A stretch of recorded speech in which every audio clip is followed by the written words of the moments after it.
Okay, guys, we're in episode 3, and I'm going to touch and talk about a very touchy subject, and that is professionalism.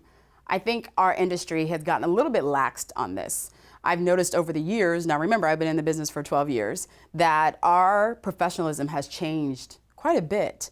I have a huge network, as you know. I'm on Twitter, I'm on Facebook, I'm on Instagram, I'm on LinkedIn. I have my website, my 2 websites now. And I get a lot of emails. And the ones that really stand out to me, outside of the ones that get stuck when they're waxing, is professionalism.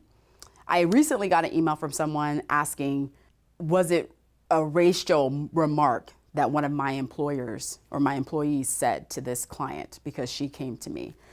And my first response to this employer was, well, what exactly did she say? And of course, she emailed me back and I said, yeah, that was a racist remark. We have to understand we are professionals, which means we have to carry ourselves as professionals.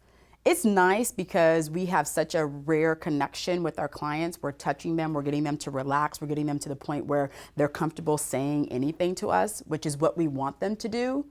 Some of us, though, go a little bit overboard and we give a little bit too much information. And remember, at the end of the day, your client is your client. They are. And I'm all about, if I have a client that I've known for a long time, she's come from me for a lot of years, she probably knows about my daughter, she probably knows, some personal things I wouldn't say to normal clients, but we actually have to keep that line of professionalism. What I mean by that is specifically this: we can't say everything that we want to say. Am I direct? Absolutely, I'm direct. Are there things that I want to tell people sometimes? Mm-hmm. Yeah. Mm-hmm. Do I keep them to myself? I'm getting better at that. I'm not knee-jerking it anymore. Knee-jerking for me means as soon as someone says something, I'm coming right back. I'm actually able now kind of table it a little bit. And my famous line is, let me get back to you on that.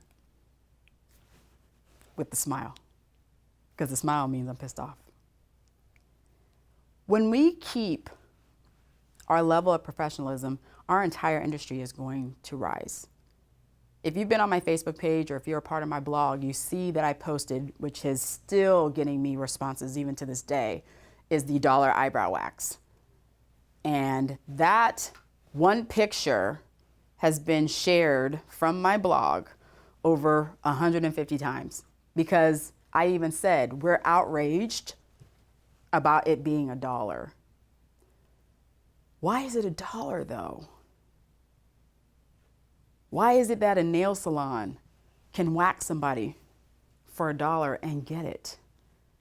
Then have the audacity to advertise that it's $1.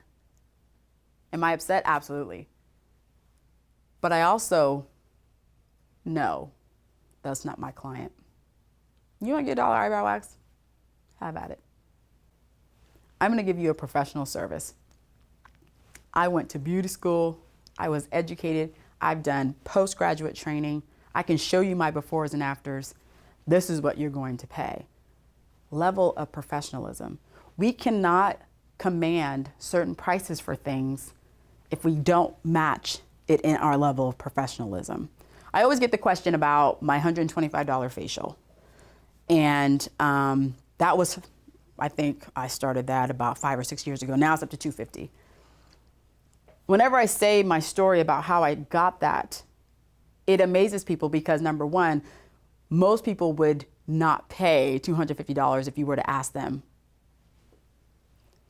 The way I spoke about it, presented it, and gave my clients the information about it was the reason why I was able to get it. Number one, they trusted me.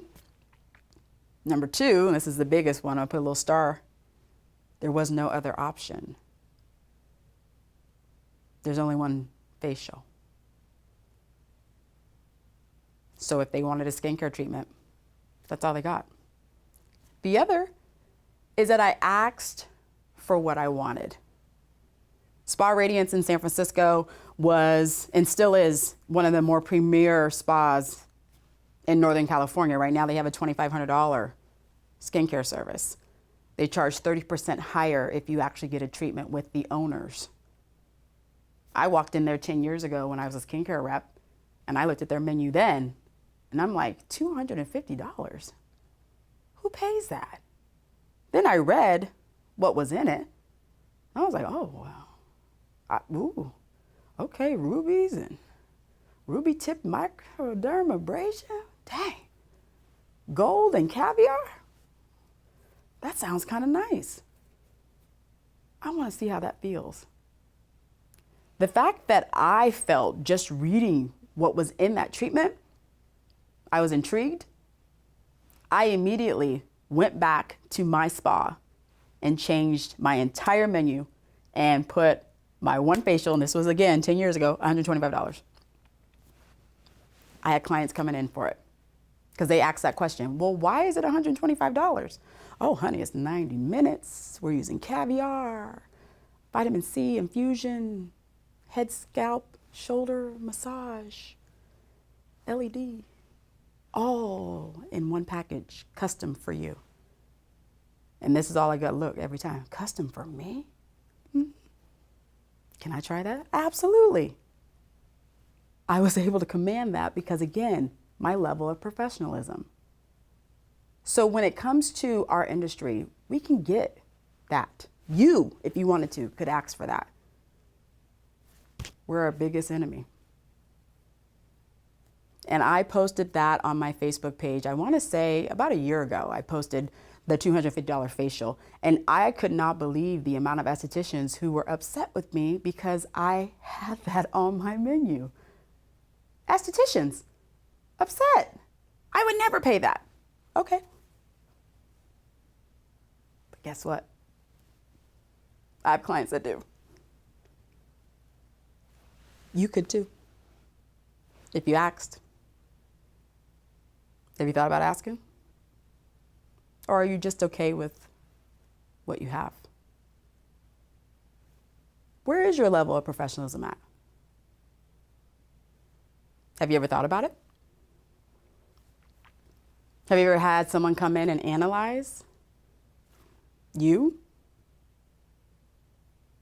Are you ready to hear the answer to that? Because the thing is that if you email me or if you call me or if you ever have a conversation with me in person at a show, that's usually how I start conversations. What is it that you're asking for? I get $95 for Brazilian waxes because I asked for it. I get $125 for men because I asked for it. I deserve it. I have that level of professionalism. So if you are brand new in our industry, professionalism goes so much longer and so much more than anything else. Add that on to postgraduate education, sky's the limit. And in my world, I don't have a limit. I'm limitless. But we'll talk about that another day. All right, guys. This is the third one. You ready to wax? Let's wax.